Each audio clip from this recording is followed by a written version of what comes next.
लालची toll plaza वाला। मेरठ में वीजू करके एक आदमी एयरपोर्ट पे काम करता था। उसको कुछ समय पहले से चोरी करना नहीं जम रहा था, इसलिए वो काम कर रहा था। ये बात शेषु नामक कॉन्ट्रैक्टर को पता थी कि वीजू पहले चोर था, इसलिए वो हमेशा वीजू का अपमान करता था। इससे वीजू को बहुत गुस्सा आता था, इसलिए वीजू वहाँ काम करना छोड़ देता है। ये बात उसके दोस्त अमित को पता चलती है और वो विजू के पास आकर, अमित, विजू दुखी मत हो रे, उस बेवकूफ के बारे में पता है ना, साइको है वो साला। उसको किसी के बारे में कुछ पता चला तो उसे चिढ़ाता है, अपमान करता है, आगे वाले को रुलाता है और खुश होता है। उसके ऊपर से उसका भाई एमएलए है ना, इसलिए कई प्रकार के कॉन्ट्रैक्ट लेकर जमकर कमा रहा है। तू लोड मत ले यार, छोड़ना यार। वो सब सुनकर विजू चुप ही रहता है, कुछ नहीं बोलता है। ऐसे कई महीने बीतते हैं। विजू अमित को फोन करके एक जगह पर आने को कहता है।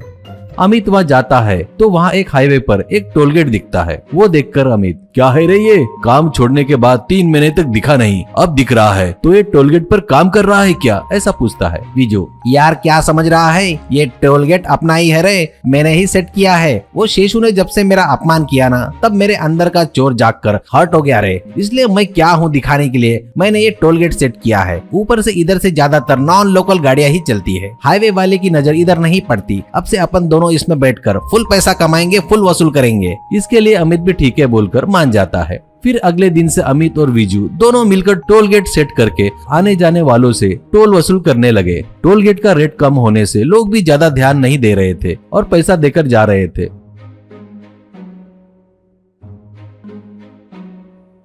उतना ही नहीं, वसूले से पैसों में से कुछ पैसा लोकल में कुछ अफसरों को देने लगे। इससे कोई भी अफसर विजू की तरफ नहीं आता था।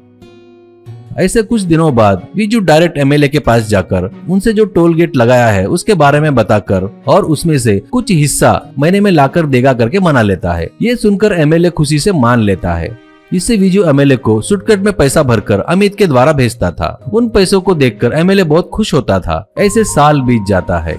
एक दिन एमएलए की कार टोल गेट क्रॉस करते वक्त एमएलए के साथ शेषु था। वो विष्णु को देखकर और कार रोककर एमएलए से, शेषु भैया वो बहुत बड़ा चोर है भैया, वो यहाँ है, मतलब कुछ तो भी गड़बड़ है, क्या माजरा है थोड़ा पता करो भैया। एमएलए, उसके बारे में मुझे सब कुछ पता है। क्या रे अपन चोर नहीं है क्या? कैसे भी हो सब लोग इस धरती पर चोरी करने और लूटने ही तो आए हैं। और वैसे भी ये रोड तूने नहीं बनाया ना, अपने अपोजिशन पार्टी वाले ने बनाया ना, तो उसने टोल गेट बनाया तो तुझे क्यों टेंशन हो रही है? कुछ हुआ तो अपोजिशन वाले को ही होगा ना, चुपचाप मुंह बंद करके बैठ, कहता है। ये बात शेषु के दिमाग से निकलती नहीं। देखते ही देखते विजू कुछ महीनों में ही करोड़ों कमा लेता है। उसका स्टेटस पूरा बदल जाता है। अब वो टोलगेट पर कुछ वर्करों पर रखता है और वो महंगी गाड़ी में घूमता है। ऐसे विजू के ठाट बाट देखकर शेषु एमएलए को पता ना चले ऐसा चुपचाप मीडिया वालों को विजू लगाए सो टोलगेट के बारे में बताता है। इससे एक बार विजू टोलगेट में रहते वक्त मीडिया वाले सभी आकर उसे घेर लेते हैं। मीडिया वाले के साथ शेषु को देखकर विजू को शेषु का प्लान पूरा समझ में आता है। तभी एक पत्रकार को बुलाकर उससे विजू, देखिए सर, मैं क्या, मेरी जिंदगी क्या, ये टोलगेट एमएलए जी और उनके भाई शेषु का है। सर देखिए वो आपके पीछे ही तो खड़ा है, मैं तो सिर्फ यहाँ एक काम वाला हूँ। करोड़ों जमा होते हैं तो मैं अपने हाथों से उन्हें देकर आता हूँ सर। कम से कम अब तक उन्हें 100 करोड़ रुपए तक दिया होगा। मैंने कई बार उन लोगों से ऐसा धोखा नहीं करना चाहिए करके बोला तो वो मुझे मारते थे सर, और मुझे चोर करके ठप्पा लगाए सर। मेरे परिवार से भी मुझे दूर कर दिए। मेरे परिवार वाले अब कहाँ है मुझे पता नहीं सर। अब मैं कैसे जीऊंगा सर, आप ही बोलिए। मैं मानता हूँ मैंने गलती किया, इसलिए मेरी गलती की सजा के तौर पर मैं एमएलए के लिए खड़ा होकर एक पैसा ना लेते हुए जिंदगी भर लोगों की गुलामी करूंगा सर। इससे ज्यादा मैं और कुछ नहीं कर सकता, ऐसा कहता है। बस एक बार में ये खबर न्यूज चैनलों में आने से सीएम खुद एमएलए को राजीनामा देने लगाते हैं।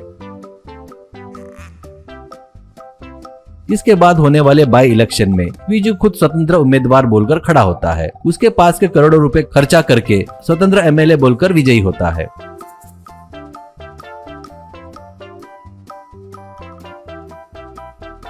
ऐसे जीतने के बाद विजू एमएलए के घर जाकर वहाँ शेषु को थैंक्स कहता है और बाद में एमएलए से विजू, सॉरी भैया, बुरा मत मानो, आप बोले तो मुझे हमेशा आपसे प्यार रहेगा भैया। मेरे नकली टोलगेट से मुझे एनकरेज किए, मुझे करोड़पति बनाए, लेकिन मैंने कुछ नहीं किया भैया, ये सब आपके भाई ने किया है। अचानक मीडिया वालों को बुलाकर मुझे फंसाना चाहता था भैया। मैं भी एक इंसान हूँ ना भैया, डायरेक्ट जेल में कैसे जाऊँ? मैं भी मेरे से बड़े को फंसाना चाहिए ना, इसलिए बचने के लिए आपको फंसाया भैया। इसमें प्लान वगैरह दुश्मनी कुछ भी नहीं है भैया। ठीक है भैया, बाय बाय, फिर मिलेंगे भैया। भैया अगर आपको कहीं टोल गेट लगाएंगे तो पहले मुझे ही बताना भैया, कहकर चला गया।